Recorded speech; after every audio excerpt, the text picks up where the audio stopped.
여러분 안녕하십니까? 광주 MBC 뉴스데스크 시작합니다. 실종된 조윤아 양 가족이 타고 다녔던 차량이 오늘 오후 완도 신지면 해상에서 발견됐습니다. 조 양 가족들이 차량 내부에 남아있는지는 내일쯤 확인할 수 있다고 하는데요. 자세한 상황 취재기자 연결해 들어보겠습니다.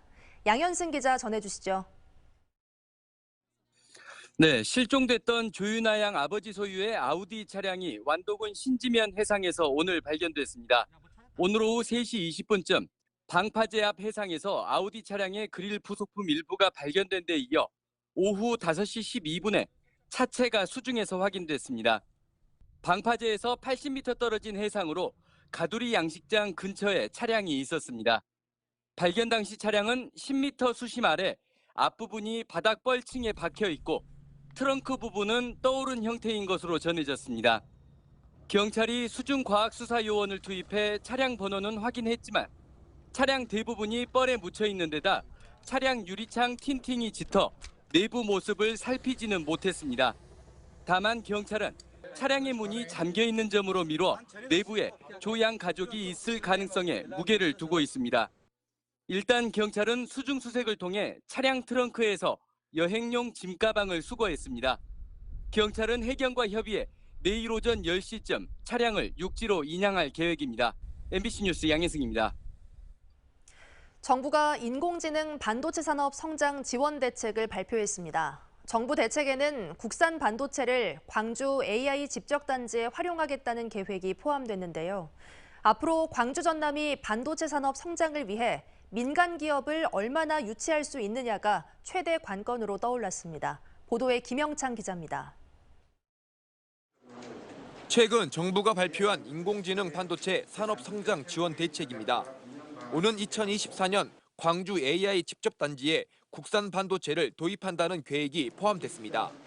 AI 단지에 조성될 예정인 대규모 데이터 센터의 컴퓨팅 장비에 국산 반도체를 활용하겠다는 겁니다. 우리의 AI 반도체 기술 산업과 전략적으로 연계하여 적극 육성한다면 국내가 글로벌 AI 반도체 시장을 충분히 선점할 수 있을 것으로 민선 8기 광주 전남 상생 1호 공약으로 반도체 특화단지 조성 사업이 추진되고 있는 가운데 이 특화단지에 반도체 제조업체를 얼마나 유치할 수 있느냐가 사업의 성패를 판가름할 것으로 전망됩니다. 대기업이 유치가 되면요. 한 10조 정도가 투자가 될 거로 예상이 되고요. 이에 따라서 이거를 보수 유지하는 여러 가지 장비 회사들, 소재 회사들이 다수가 따라올 겁니다. 기업 유치를 위해 광주시와 강기정 당선인 그리고 김용록 지사까지 나서 국내 2위 반도체 기업인 SK하이닉스 관계자를 만나 유치에 공을 들였습니다. 또한 세계적인 기술력을 갖춘 반도체 기업 2곳과도 반도체 단지 입주 가능성을 타진한 것으로 알려졌습니다. 광주시는 올해 하반기에 반도체 산업 육성 종합계획 용역을 발주해 반도체 조성 사업에 필요한 기반 시설과 경제적 파급 효과 등을 구체화하기로 했습니다.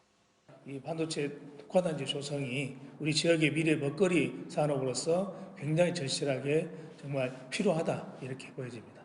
한편 국민의힘은 반도체 특위를 공식 출범해 반도체 산업 육성을 위한 규제 개혁 등 다양한 지원에 나서고 있습니다. MBC 뉴스 김영창입니다.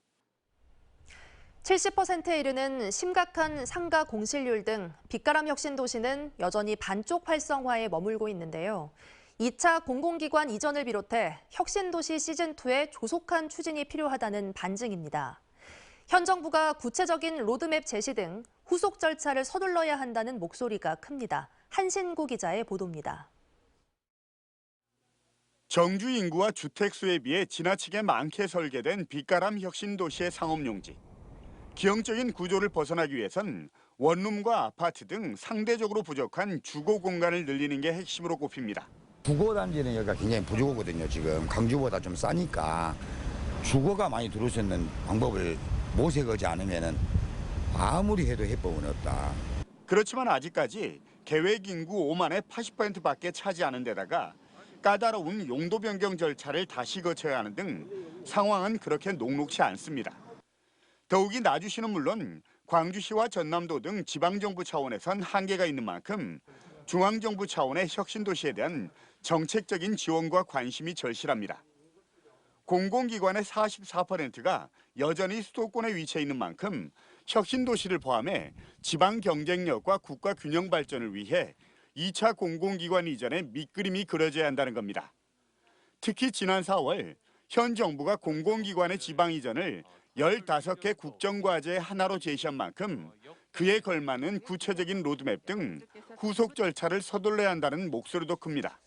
선제적인 대응이 저는 지방정부가 필요하고 중앙정부는 적극적인 혁신도시 정책의 추진, 의지를 밝히는 것이 필요하겠다 이렇게 생각하고 있습니다. 내년이면 10년째로 접어드는 혁신도시. 여전히 반쪽 활성화에 머무는 현실은 정부의 적극적인 혁신도시 시즌2의 의지를 주문하고 있습니다. MBC 뉴스 한신구입니다.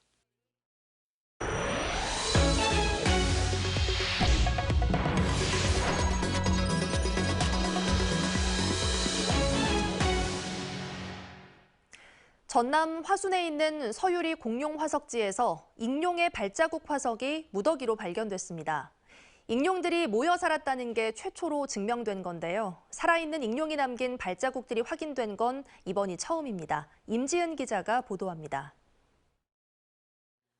화순군 서유리의 공룡 화석지.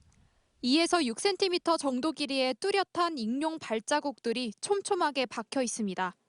앞발과 뒷발 자국이 선명하고 익룡의 발톱 모양까지 그대로 보입니다. 이곳 공룡 화석지에 익룡 발자국 350여 개가 무더기로 발견됐습니다. 지난 2020년 전문가들은 이 발자국을 발견한 뒤 2년 반 동안 화석 연구를 진행했습니다. 가로 70cm, 세로 5m 퇴적층에서 발견된 화석의 이름은 익룡의 흔적이라는 뜻을 지닌 테라 이쿠누스입니다. 지금으로부터 9천만 년 전인 중생대 백악기 때 만들어진 것으로 추정됩니다. 다른 익룡 앞발들이 여기저기에 지금 많이 찍혀 있습니다. 익룡뼈가 바위에 남겨진 골격 화석이나 둥지 화석이 발견된 적은 있었지만 이렇게 살아있는 익룡들이 행렬을 이뤄 발자국을 남긴 건 처음입니다. 전문가들은 작은 크기부터 큰 발자국까지 다양하게 분포해 있는 것으로 보아 어린 개체와 성인 개체가 함께 모여 살았다는 것을 화석을 통해 확인했고 세계 최초로 익룡들의 군집 생활이 증명됐다는 평가를 받았습니다.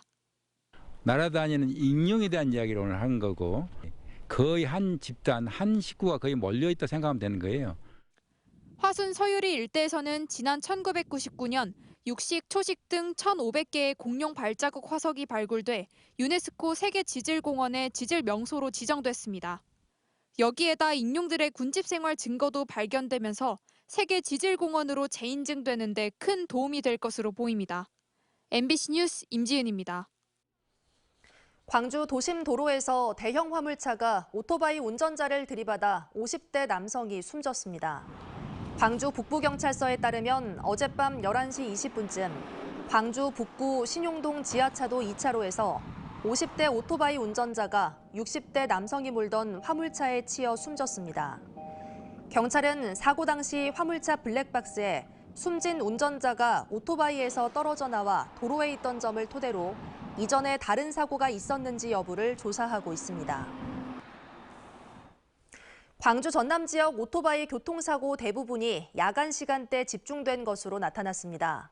도로교통공단 광주 전남 지역본부에 따르면 2019년부터 2021년까지 광주 전남에서 4,269건의 오토바이 교통사고가 발생했고 오후 6시부터 8시 사이 집중됐습니다.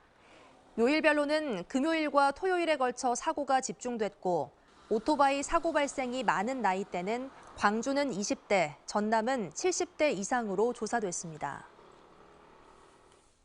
프로야구 기아 타이거즈가 외국인 투수 로니 윌리엄스를 방출하고 왼손 투수 토머스 파노니를 영입했습니다. 기아는 새 외국인 투수 토머스 파노니와 연봉 30만 달러에 계약하고 로니는 KBO에 웨이버 공시를 신청했다고 밝혔습니다. 파노니 선수는 미국 메이저리그에서 2시즌, 마이너리그에서 9시즌을 뛰었고 선수 경력 대부분을 선발 투수로 등판할 정도로 이닝 소화 능력이 뛰어나다고 기아는 설명했습니다. 광주시가 세계 수영 선수권 대회 유산 사업으로 추진하는 한국수영진흥센터 건립 사업이 설계 공모 탈락 업체의 이의 제기로 멈춰섰습니다.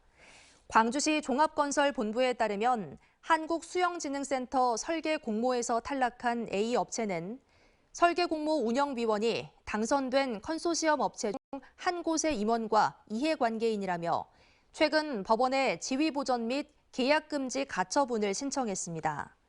시는 변호사 등에게 자문한 결과 법리적으로 문제가 없다면서도 당선된 업체와 계약은 가처분 신청 인용 여부가 결정된 뒤로 미루기로 했습니다. 전라남도는 민선 7기 기업 1000개 유치를 목표로 투자 유치 활동을 펼친 결과 목표를 초과한 1002개 기업과 27조 8천억 원의 규모의 투자 협약을 했다고 밝혔습니다.